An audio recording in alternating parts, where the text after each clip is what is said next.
Buen día. Hoy vamos a hablar de la diferencia entre lenguaje y lengua, que suelen confundirse. Habíamos hablado en el programa de la imprenta, de la dualidad del libro, cómo los primeros libros que se editan por la imprenta se editan en latín. Se edita la Biblia, el martillo de las brujas, se editan libros de derecho canónico, misales y salterios. Todos en latín.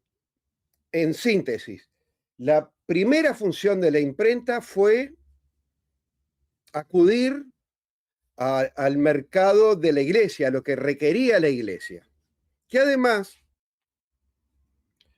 había creado las universidades en la Baja Edad Media y las clases magistrales, las tesis que se presentaban, se hacían en latín, que es como yo te dijera una especie de idioma universal europeo. Pero lo que fue en realidad el latín es el lenguaje del poder. Los pueblos del Imperio Romano no hablaban latín, ni siquiera los que estaban en lo que después era Italia, ni siquiera los romanos que vivían en Roma hablaban latín. En una zona del Lacio hubo un pueblo, sí, que habló latín, pero minúsculo. ¿Qué fue el latín? Fue el idioma del poder. De igual manera que los jeroglíficos es una escritura, el pueblo egipcio no hablaba en jeroglíficos, los jeroglíficos eran una escritura del poder. En tiempo de Jesucristo, Jesucristo hablaba arameo, la gente en Samaria, Judea, en Galilea, hablaban arameo. Los sacerdotes, los doctores de la ley hablaban en hebreo, el lenguaje del poder. Tenemos entonces un lenguaje del poder que es el latín. Y tenemos que con el iluminismo, con esto que hablamos del racionalismo que ataca la magia, se creó un mito que luego siguieron todos los lingüistas, casi todos los lingüistas, que dice que el castellano, el francés, el portugués, el catalán, todos estos idiomas latinos devienen del latín, que fue evolucionando. Bien. Es simplemente un dogma que se estableció.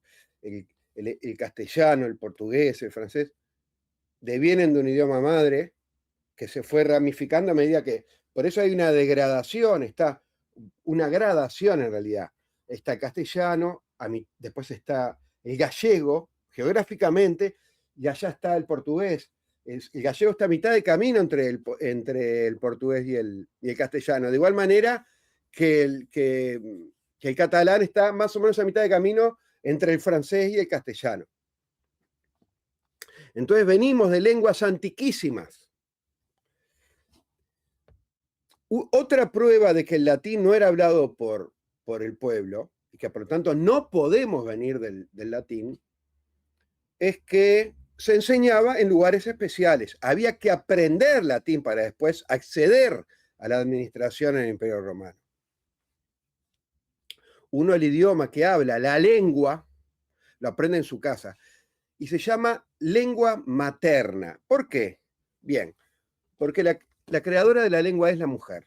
Si uno tiene un hijo varón y una hija mujer, descubrirá que a los 10 meses la nena ya está hablando, el nene va a hablar al año, y apenas empieza a hablar la nena, no va a parar de hablar, y llegan visitas a la casa y la nena, el nene llama a Camilo, porque Camilo hizo esto, bla, bla, bla, bla, bla, bla, bla, y habla, y habla, y habla, les encanta. Es una creación femenina, de hecho el nombre es lengua.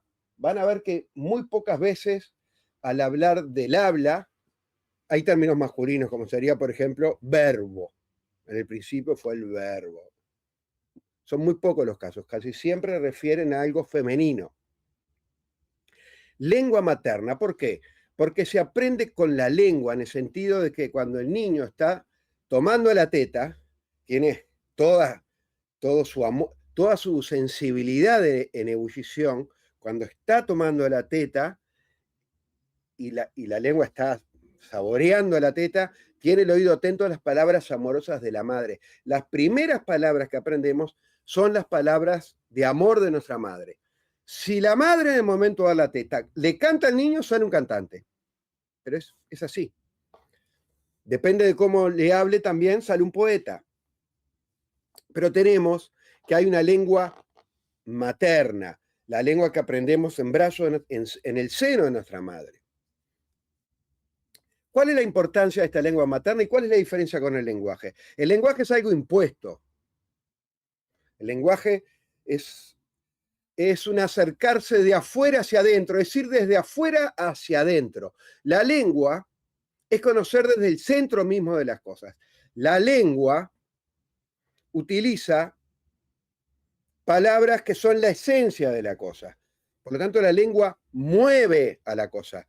El lenguaje no puede mover a la cosa, porque es artificial. Es como si yo le dijera, bueno, ¿cómo le decimos a la sarna? Le decimos sarna. Bueno, los científicos le dicen Acarus sarcopte. Y así tenemos nombres científicos para toda la naturaleza que son nombres en latín. Entonces es como que, ¿qué hace el lenguaje? El lenguaje viene a ser un zoólogo científico que tiene que clasificar los animales, entonces va con un alfiler y agarra a la mariposa negra y la clava en el panel de su realidad, de la realidad de la ciencia, de la realidad del lenguaje, y le pone un nombre. Sin embargo, la lengua que mueve la materia es precisamente la materia que usa para mover la materia el poeta. No existe poeta que escriba mejor con el lenguaje que con la lengua, ni cantante que cante mejor con el lenguaje que con la lengua. Les propongo escuchar después que escuchen la canción Cansó de Bressol, canción de cuna de Serrat, o La Tieta de Serrat, que lo canta en catalán, para que vean la diferencia entre su lengua materna, cómo canta en su lengua materna y cómo canta en una lengua que también fue cercana a su nacimiento, pero no es la lengua materna.